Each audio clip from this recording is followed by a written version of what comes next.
As many of you do know, well, we're focused on persecuting, and these people were really focused on persecuting Republicans. The last administration presided over the worst increase in violent crime in our country in many, many decades. We had levels of violence and crime, and a lot of it had to do with the illegal immigrants that came in. Remember when I used to complain about it? Because I knew how tough they were, how mean they were. And they said, no, people that come into our country are all wonderful people. No, they're not wonderful. These are stone cold killers. These are killers they make our killers look nice by comparison. They make our killers look nice. These are rough, tough people with the tattoos all over their face. Historically speaking, I don't want to discriminate against anybody, but historically speaking, they're not going to be the head of any major bank that we know of. These are rough people. These are rough killer people, and they allowed them in by the millions. In major cities like New York, Chicago, and Washington, mothers can't walk their children to the park without fear of being shot or killed or raped or anything. Women can't ride the subway without worrying that a hoodlum will shove them onto the train tracks. In New York, it's happened twice in the last couple of weeks. They're standing there, a perfect Wall Street gentleman in one case, and another person who was a worker, good worker, electrician, gets pushed into a train going 45 miles an hour just prior to the train, not stopping, going to go through that. I know the stations very well. I used to take the subway. I used to feel safe. When I was young, I'd go to my parents would drop me off at the subway. I'd take the subway to my school. Can you believe it? Today, they wouldn't be doing that. And we want to get a country back maybe where you can do that again, Pam.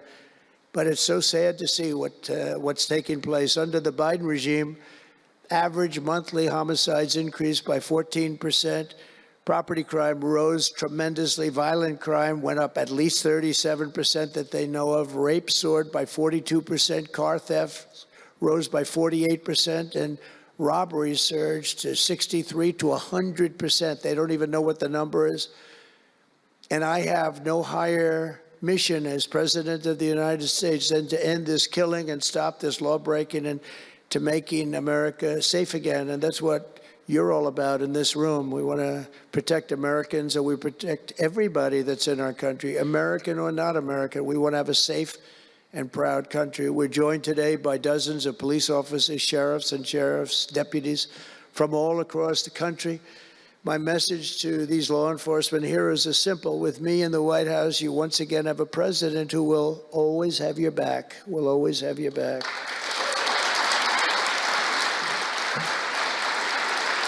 Thank you, fellas.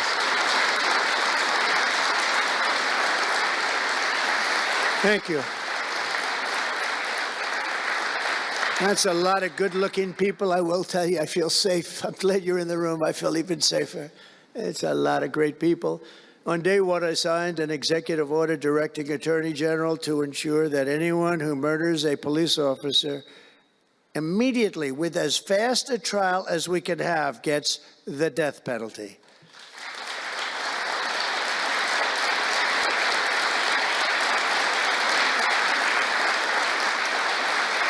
And last month, I fired all the radical left pro-crime U.S. attorneys appointed by Joe Biden. There were so many that were bad. And I know there were some that were probably very good, but there were so many that were so bad and so evil, so corrupt. Instead of having Marxist prosecutors who want to put police officers in handcuffs and go after a police officer rather than a criminal, I appointed patriotic, tough-on-crime warriors who will partner with police to put dangerous offenders behind bars, put them in jail.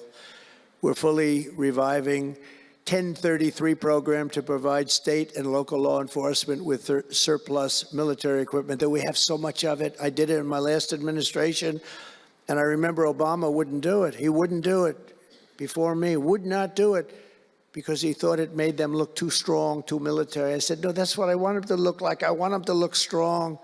And it was protective, defensive equipment. We had billions of dollars. I gave it out, and now I'm going to have a chance to give it out again. They didn't want to do it with Biden, and Biden didn't know why. I didn't, if they would have asked him, he wouldn't have been able to answer the question. He could never answer a question. They said my press conference yesterday was longer than all of Biden's press conferences put together for the last 4 years.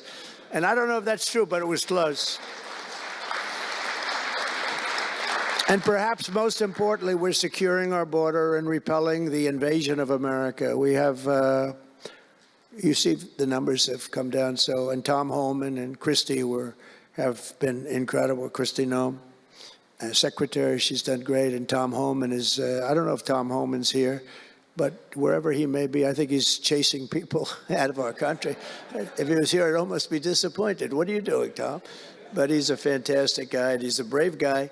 Over the past 4 years, other countries emptied out their prisons and jails, mental institutions, and insane asylums, and sent the killers, drug smugglers, and bloodthirsty inmates from the filthiest dungeons of the world straight into the USA. An open border. We had an open border policy. Anybody could come in, no matter what you were, no matter where you came from, no matter what you looked like, no matter what you were doing, no matter what you did, no matter how many people you murdered, you could come right into our country. We have murderers right now walking the streets. We're joined today by Tammy Nobles, whose 20-year-old daughter, Kayla, was attacked in her home 3 years ago, horrifically assaulted and strangled to death by an illegal alien MS-13 monster set loose into our country under the open border Biden regime. Kayla was one of countless American victims ripped away from their families by the open border policies of that administration. And we're also joined by Kayla's stepfather, Jeremiah, and several other courageous angel families here today. And I'd love you to all just stand up and take a bow, because you are incredible people. Please. Thank you.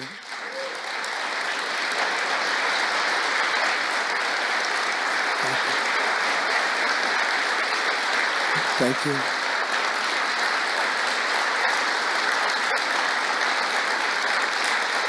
Thank you very much. Thank you. But I want you to know that we are working every day to expel these savages from our country and ensure that what happened to your loved ones will never happen again. So their legacy is going to be a great one. Thank you all very much. We appreciate it. On day one of my administration, I declared a national emergency on our southern border. In our first full month in office, we achieved the lowest level of illegal border crossings ever recorded, okay? Even lower than 4 years ago. For years, Democrats and the media kept saying that we needed new legislation. We had to have new legislation. We needed it immediately, and I never had legislation. I had the best border in the history of our country for almost 4 years. And by the time I got out, we had the lowest numbers ever. My favorite chart of all time was brought down that day. And on that chart said we had the lowest numbers ever. But it turned out that we really didn't need new legislation. All you needed was a new president.